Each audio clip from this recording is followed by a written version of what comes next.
People of African descent from the UK, the continent of Africa, the diaspora, and the United States are the most creative and innovative people on the planet Earth.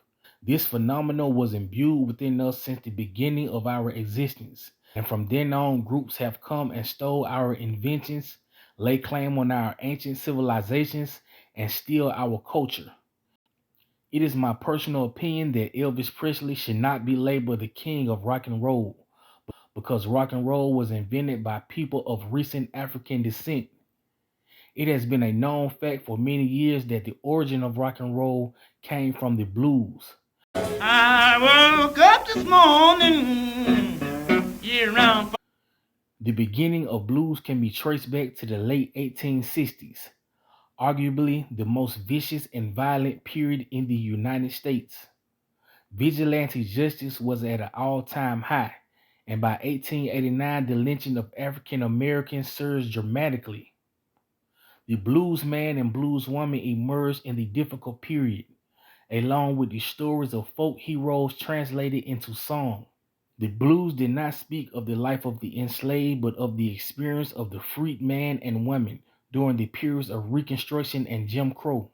It spoke of the cotton bales, gins, boll weevil, jute houses, and sharecropping. Farming and sharecropping were the starting places for most of the legendary blues musicians, such as Howlin' Wolf, Muddy Waters, and the most famous B.B. King. During the mid-1940s and 50s, African Americans migrated to the Midwest and Northeast. This migration for some was not just about escaping the South or even searching for better working conditions. For some Black Southerners, it was about taking an opportunity to become a professional recording artist.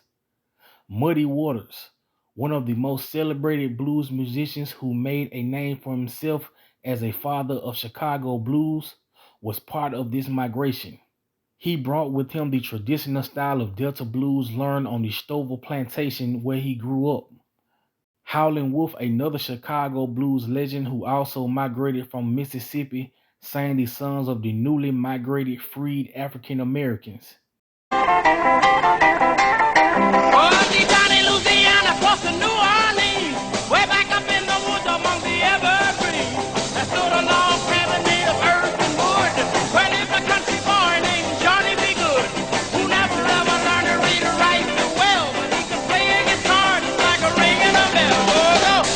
While Howlin' Wolf and Muddy Waters and other blues singers are the pioneers of rock and roll, it was their label mate Chuck Berry who initiated the new sound.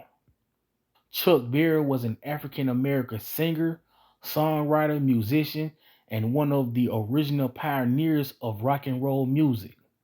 But he was more than just a pioneer of this popular music genre.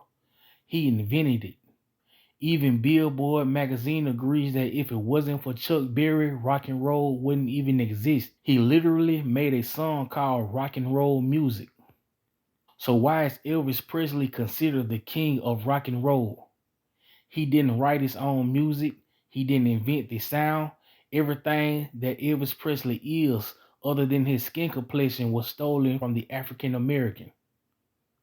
Some people would say that Elvis Presley did not steal rock and roll from the African Americans and that he was influenced by African American musicians. Yet some say he stole the music, the style of dancing, and the stage presence from African Americans. Even Ike Turner has attested that before Elvis Presley was Elvis Presley, he was in the Memphis nightclubs taking notes from the African musicians. But let's see what Ray Charles had to say about Elvis Presley. Like they say, he's the king. I got in trouble because one guy asked me this question, and I said the king of what, and he got mad at me. You see, I don't think of Elvis like that because I know too many artists that are far greater than Elvis. I think Elvis person came along at the right time. Well, here was a white kid that could do rock and roll or rhythm and blues or whatever name you want to call it, and the girls could swoon over him. Nat Cole got in trouble in Alabama when the women swooned over him, got put out of town. And black people been going out shaking their behind for for centuries. What the hell's unusual about that shaking the hips and stuff? And that's all Elvis was doing, was copying that. And he was doing our kind of music. He was doing the Willie Mae Thornton jailhouse rock. That's black music. So what the hell am I supposed to get so excited about, man? But I think all this stuff about saying he's the king and he's the... it's a piece of bunk. Sorry. Next question. Don't ask me no more about Elvis. Need I say more? Maybe Elvis Presley genuinely liked African American music, and imitation is the ultimate flatterer. But there's a thin line between being influenced by black music and people calling you the king of black music. That's when you turn into a culture vulture.